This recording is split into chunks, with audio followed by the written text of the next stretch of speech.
80% of all breaches last year involved stolen identity credentials. I spent over 10,000 hours studying cybersecurity obsessively and working as a cybersecurity professional. I work with hundreds of executives on security, but most CISOs executives still think of identity protection as an IT team's task, when in reality, it's now a business resilience function.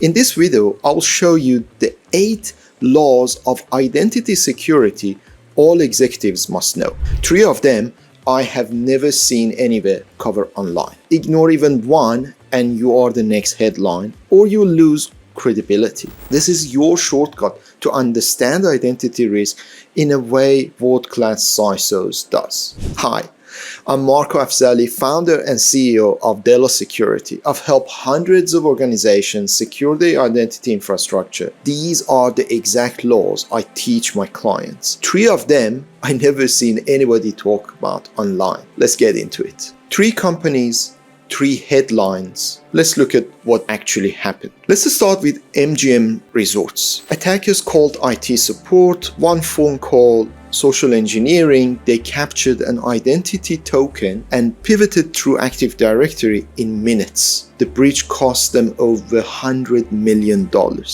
Then Okta. 1 compromised service account, executive permissions nobody had reviewed, $60 million to settle shareholder claims, $2 billion of market cap. And last one, the North Face. They use stolen credentials, no exploit, no malware, they just logged in. No sophisticated hacking, no zero-day exploit. In every single case, identity was the open door. So how do you close it? This is where the 8 laws are coming to play. You can't defend what you can't see. This is law number 1. Every hidden admin account, stale credentials, or shadow identity is an open door for attackers. Think of stale credentials as a spare house key you gave to a friend years ago and forgot about it. You might still have it and anyone could use it to get in. Or shadow identities are like a secret door in your building or apartment that nobody remembers building, but thieves can still find it and use it. The first step is to gain complete visibility. Visibility across Active Directory and Entra ID, SaaS applications, and all legacy systems. You gain that visibility, law number 1. Visibility is power. You can't defend what you can't see. Every hidden admin account, stale credentials, or shadow identity is an open door for attackers. Think of stale credentials as a spare house key you gave to a friend years ago and forgot about. They might still have it, and anyone could use it to get in. Or shadow identities are like a secret door in your building or apartment that nobody remembers building, but thieves can still find and use it. The first step is to gain a complete visibility. Visibility across your Active Directory, Entra ID, SaaS applications, and all legacy systems. You gain that visibility by running continuous identity discovery, scanning every account, permissions, and connection across AD, Entra ID, and cloud apps. Here is an example of what it would look like using our tool at Delo IAM. Okay, here what you see in the screen is the main dashboard of Delo Identity Exposure Manager. On top we have the breach likelihood assessment segment. This is where it gives you the absolute visibility that you need in terms of risk or potential blind spots. What we do is we assess 6 main categories of identity risk, including security defaults, conditional access, privileged account exposures, authentication hygiene, password and credential risk, external access risk, and app consent and token risk. What we do is we check them against ease of exploitation, the impact they have, and also exposure level. We capture all of these information, we'll feed it into an algorithm, and it comes up with an index called Breach Likelihood Index. Now, This breach likelihood index means what is the percentage, in percentage, what is the chance that your tenant is going to be breached as we speak right now. It also gives you visibility on the number of users, the license that you currently have, and the domain. On top of that, what we've done is we mapped everything from MITRE attack perspective in terms of identity attack techniques and tactics into different use cases. And as you can see in the threat radar, there are multiple use cases. Some of them passed and some of them failed, which means you would easily get visibility across what has passed or failed in each of these categories of identity security and risk, so you can go and find them and fix them. You would also gain a huge visibility in terms of your identity hygiene and what are the identities, what are the risks, and pretty much what are the top categories of the issues, breakdown by account type, so on and so forth. So you can easily filter it based on the category or based on the account type, and also based on the risk level. It provides a massive insight in terms of what are the risks, but what is important is you can come here and you can take action. Whatever is the risk and whatever is the relevant action, you can easily fix it right here. It also provides the same level of visibility across your Microsoft 365 applications. So whether it's like Purview, Teams, Exchange Online, Intune, Defender, or SharePoint, you can pretty much come and see where are the areas of gap and what was the problem, what are the accounts, and that way you can fix them very quickly. As you saw, you see everything under one dashboard, updates are live, and if anything goes wrong, you're notified. So this is exactly a kind of system you would want to have in your arsenal. There are other tools like Microsoft that map and classify identities in real time, giving you a living blueprint of who has access to what, where risks actually live. Now, the question I would like you to ask yourself at this point is, do we have this level of visibility, and are we across risk continuously? Do we need to make a plan? Many executives I talk to don't realize visibility alone is not enough. And that, my friend, takes us to law number 2. Hygiene beats headlines. Nowadays, attackers don't hack in, they log in. Identity hygiene is a new perimeter. Organizations with monthly identity hygiene reviews reduce their breach likelihood by about 80%. That's not a product claim, that's the data. What does identity hygiene actually mean? Means removing unused admin accounts, enforcing password rotation, reviewing access every 30 days, so on and so forth. Simple, systematic, but automated, so it doesn't add workload to your team. If you have automation doing this already, you are ahead of the majority of the organization I work with. If you don't, start the list. This is your first priority. Leave a comment below if you want a dedicated video on how to implement identity hygiene end to end. And if there was enough requests, I will sure make it. Even a perfectly clean environment falls. If an attacker already has credentials they bought off the dark web for $9, they didn't need a misconfiguration. They needed a username and a password. And that is exactly what Law 3 addresses. The Law 3 says identity without intelligence is blind. Threat intelligence isn't optional anymore. Your credentials might be for sale right now, not hypothetically, right now, on dark web, listed, priced, available. If you don't know which of your accounts are compromised, you are flying blind. Executives who wait for alerts are already too late. This is what dark web intelligence look like in our platform. Every leaked credentials tied to your organization visible in one place, and the critical thing, you can remediate directly from here. Force a password reset, apply MFA, disable the account entirely, right here, no ticket, no waiting. What do you see in the screen is our Identity Intelligence Manager engine as part of Della Identity Exposure Manager. We have an integration with backend intelligence provider, and we continuously monitor dark web for any leaked credentials or accounts or information. We map it to the users that you have in your tenant, and that way we can have that visibility proactively.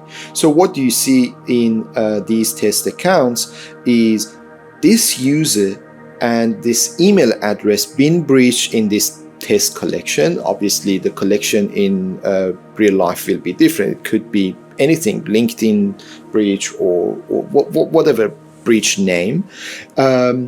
But obviously you would get access to all of the information as part of that breach that was leaked proactively. Now what you can do is you can take an action right here, change the password, in some cases revoke the token, or reinforce MFA on those accounts. Now, here is the insight I've never seen anyone talk about online, and this one matters enormously: the alert fatigue. When your team remediates a leaked credential, the record doesn't disappear from the dark web. It shows up again on the next scan and the next one, and after a few cycles, your team starts treating these as a false positive. They stop reacting. And you know what? One unfixed account, that's all it takes. In our platform, we track what has been remediated. If a credential reappears from some leak source with the same details after it's been fixed, it stays off the active dashboard. So your team only sees what really matters and is unsolved, and requires immediate action. No noise, no fatigue, no signals. But knowing about threat means nothing if you can't act on it fast enough.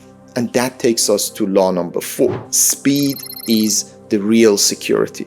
Attackers move in minutes. Your team moves in meetings.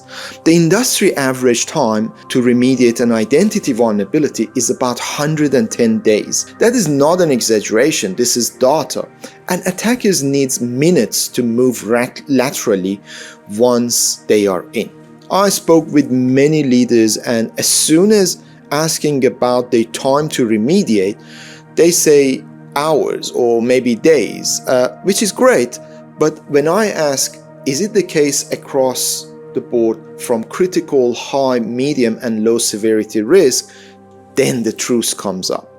When an MFA prompt triggers from another country at 2 a.m., it should not create a ticket. It should trigger an automated response workflow. Account flagged, MFA enforced, action taken, automated, all in seconds.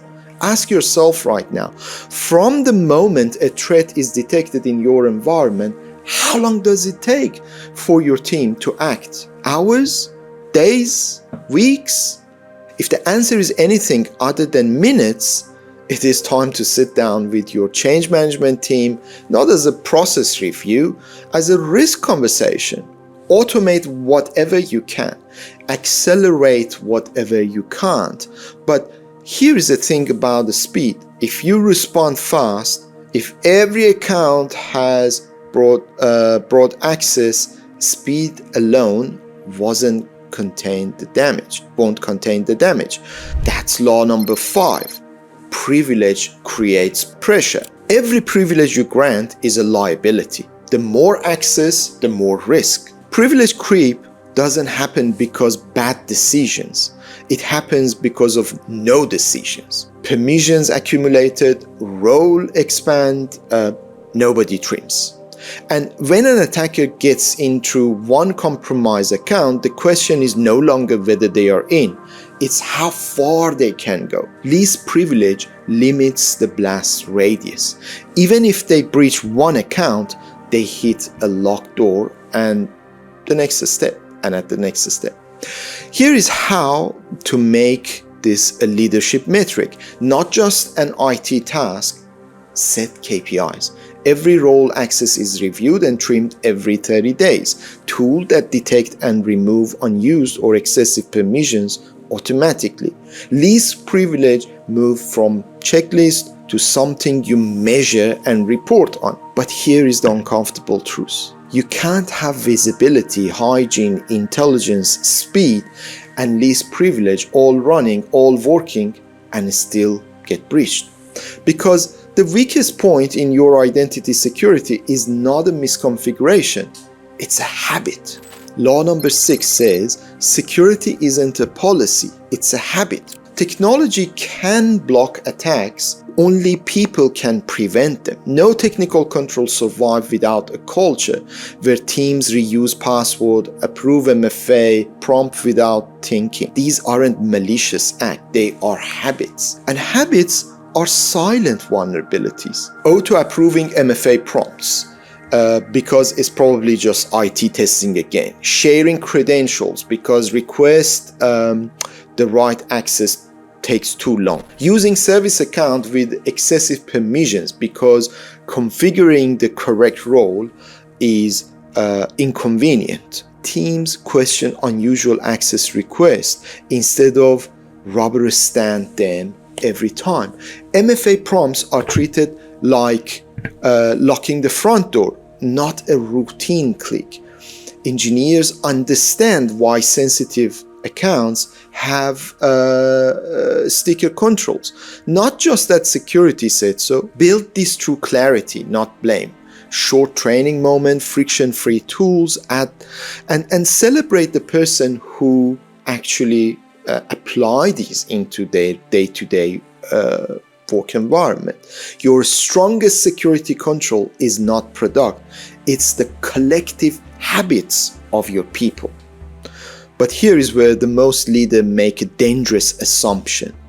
If the culture is strong, the tools are running, and the compliance framework are green, they believe they are protected. That's law number 6. Compliance is not equal to security. Passing an audit doesn't mean you are protected. It means you met the minimum requirements. Compliance says you changed the lock. Security says we tried the old key and it no longer works. Here is the gap. Compliance looks backward. Security looks forward. Compliance asks, did you follow the rules last year? Security asks, what threats are coming tomorrow and are we ready for it? Compliance says MFA is enabled. Attacker says, great, can we bypass it with MFA fatigue? Compliance validates intent. Security measures real behaviors. Compliance says process exists. Security says show me what actually happened at 2 a.m. during an incident. Let me give you some examples. Here are the spaces that compliance doesn't measure. Excessive permissions that were technically approved but never revisited. Forgotten admin account that were compliant until they weren't. MFA fatigue attack that no compliance report detects. Or leaked credentials that surface between the audit cycle. They target the gaps. Treat compliance as the floor, not the ceiling. Auditors check your paperwork, attackers check your weaknesses. Only one of them cares about winning. That brings us to the last law, the most important one, and also the simplest. Law number 8. Leadership owns the risk. Identity security is no longer an IT problem.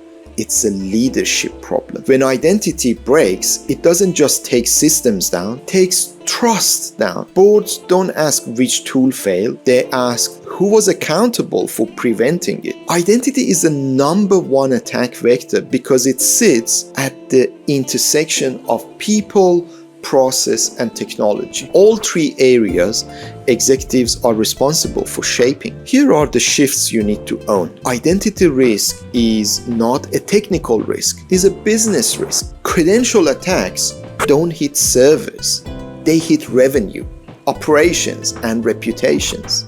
And recovery isn't just a workflow, it's a leadership moment the 1 year organization will be remembered for. Your organization will be remembered for. Executives who own identity risk build organizations that move faster, respond smarter, and recover stronger. Don't need to configure the tools, but you set the tone, the priorities, and the culture. Make identity a strategic objective.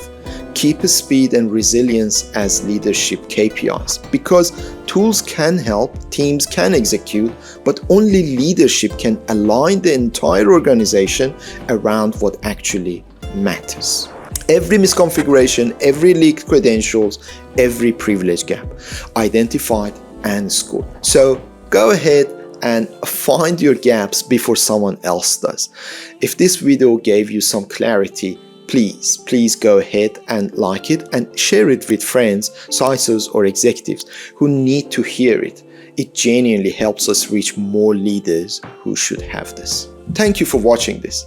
But before we wrap this up, I have a special gift for you. In the description, there is a unique link for you to access a complete identity security assessment delivered through Della Identity Exposure Manager. This assessment will help you to have a 360 view of your Entra ID security and easily identify the gaps.